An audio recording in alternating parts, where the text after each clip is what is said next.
피상속인의 정신 상태가 어떤 재산적 법률행위나 여러 가지 법률행위를 하기 많이 부족한 상태를 입증을 해야 되기 때문에 가장 필요한 서류는 의사한테 이런 거를 요구를 하면 대부분 발급을 해줍니다.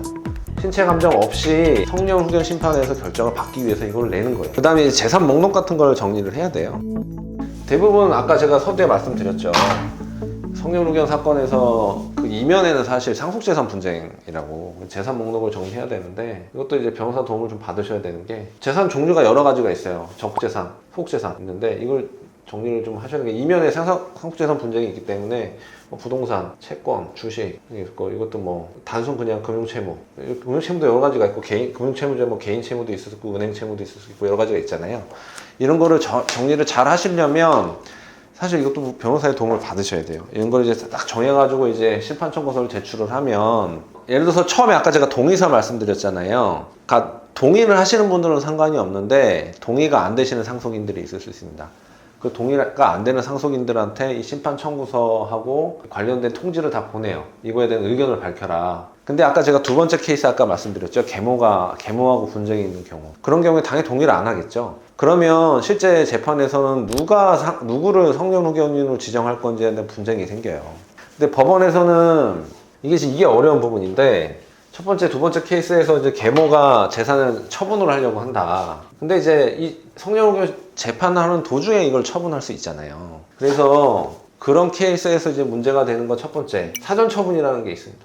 그 재산을 처분하지 못하도록, 약간 가처분이랑 비슷한 거죠. 처분하지 못하도록 이 신청하는 제도가 하나 있고요. 두 번째는 실제 심리에 들어갔을 때 가장 중요한 게 뭐냐면, 이 성년후견 제도라는 거는 피상속인의 복리를 위해서 만들어 놓은 제도이기 때문에 그러니까 피성년후견인의 복리를 위해서 적합한 사람인가 여부를 본단 말이에요. 그러니까 예를 들어서 계모를 배제하기 위한 방법은, 계모가 피상속인의 재산을 가지고 어떤 행위를 했냐는 거를 사실 좀 적극적으로 밝힐 필요가 있어요, 법원에. 왜냐하면 이 계모라는 사람이 재산을 임의로 처분하려면 시도를 한다. 뭐 그 시도를 하는 것 중에 여러 가지가 있겠죠. 그러니까 예를 들어서 지금 의사 목록 상태인 피상속인의 인감하고 인감증명서나 이런 걸 막 띈다. 근데 이거는 이제 미리 다른 자녀들이 그 주민센터에 얘기를 해놓으면, 만약에 임의로 인감 때문에 다 통보가 오도록 조치를 해놓을 수가 있어요. 인감을 떼가지고 막 그냥 팔려고 시도를 한다. 이 의사목록 상태 막 중개사무소에 내놓고, 그 네이버나 중개사무소 검색해보면 다 나오거든요.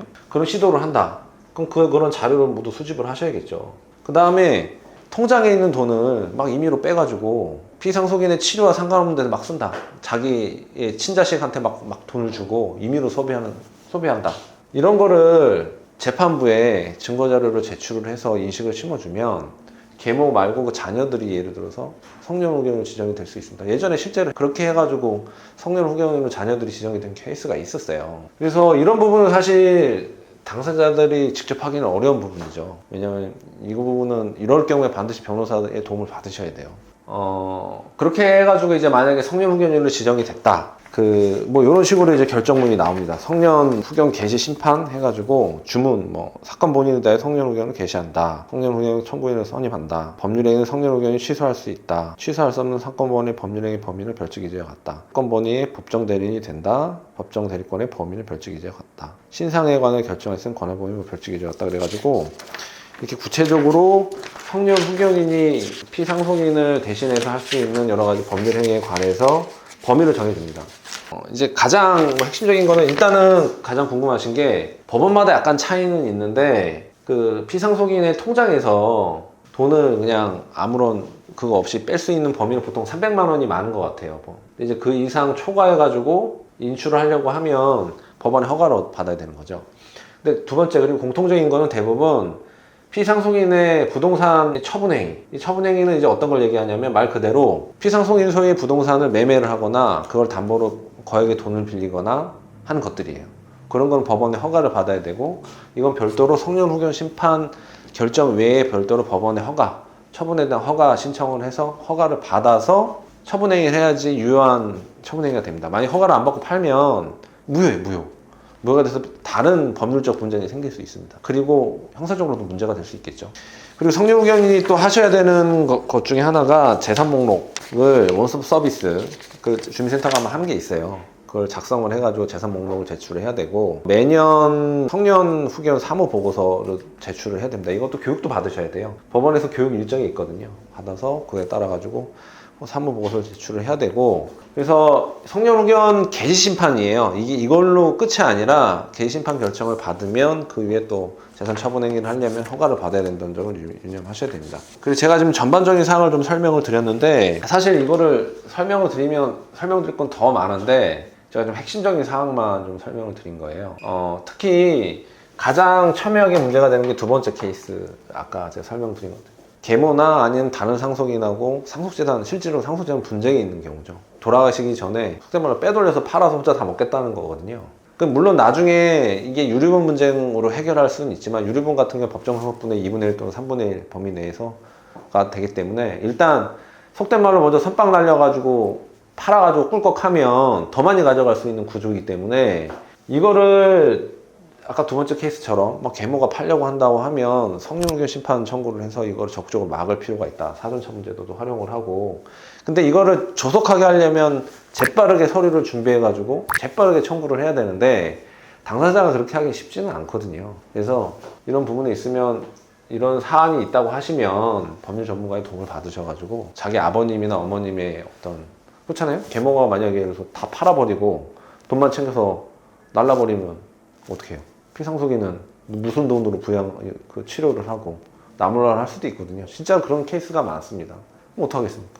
자녀들이 다 몽땅 뒤집어 써야 되는 경우가 있을 수도 있어요. 그렇기 때문에 그런 부분을 잘 보셔가지고 성년 후견 제도를 좀 잘 활용하시라. 이게 아버님까지 피상속인이 살아있기 때문에 계모가 처분하는 행위를, 상속에 관한 권리를 어떻게 막을 수 있는 방법이 없어요. 안 돌아가셨잖아요. 그러면 본인의 상속권을 기준으로 해서 뭐 가처분을 할 수가 있는 것도 아니고, 어떻게 보면 좀 억울한 상황이 생길 수도 있는 건데, 근데 이제 중요한 거는 지금 몸이 아픈 피상속이 뒷전이 될 수는 있는데, 성년후견 심판을 할 때는 기본적으로 원칙은 피상속인, 그러니까 피성년후견인의 건강과 복리를 위해서 내가 성년후견인이 되어야 된다. 근데 그거를 뭐 예를 들어서 계모나 계부 아니면 다른 상속인이 임의로 재산을 어떻게든 처분을 해가지고 혼자 다 가져가고 피상속인의 어떤 복리는 나몰라를 하고 있다. 이런 부분을 강조를 하셔야 돼요. 실제 두 번째 케이스는. 그래야지 재산 처분도 막고 부모님도 잘 모시고 상속재산도 지킬 수 있습니다. 제가 이제 성년 후견에 대해서는 여기까지 좀 설명을 드리고요. 필요하면 또 그때 다시 영상으로 찾아뵙도록 하겠습니다. 이상입니다. 감사합니다.